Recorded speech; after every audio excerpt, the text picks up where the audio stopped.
अस्सलामु अलैकुम वरहमतुल्लाहि वबरकातुहू। नाज़रीन किराम, जम्मू कश्मीर के पहलगाम में होने वाले दहशतगर्द हमले के जवाब में हिंदुस्तान की जानिब से ऑपरेशन सिंदूर चलाया गया, जिसके बाद हिंदुस्तान और पाकिस्तान के दरमियान तनाव बढ़ गया है।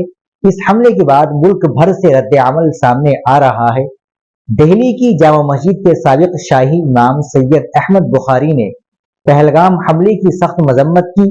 उनका कहना था कि हिंदुस्तान की तरफ से दुश्मनों के दहशतगर्द ठिकानों को तबाह करने के बाद पूरे कौम ने राहत की सांस ली है।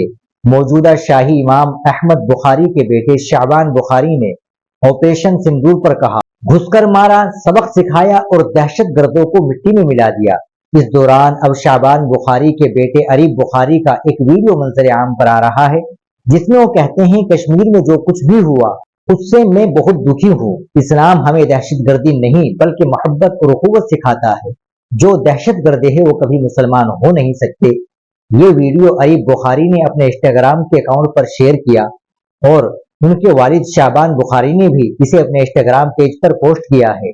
नाज़रीन किराम, आप इस खबर के ताल्लुक से क्या कहेंगे कमेंट बॉक्स में जरूर बताएं। वीडियो को लाइक और शेयर जरूर करें, चैनल को भी सब्सक्राइब कर ले। मिलते हैं इंशाअल्लाह अगली वीडियो के साथ। अस्सलामु अलैकुम वरहमतुल्लाहि वबरकातुहू।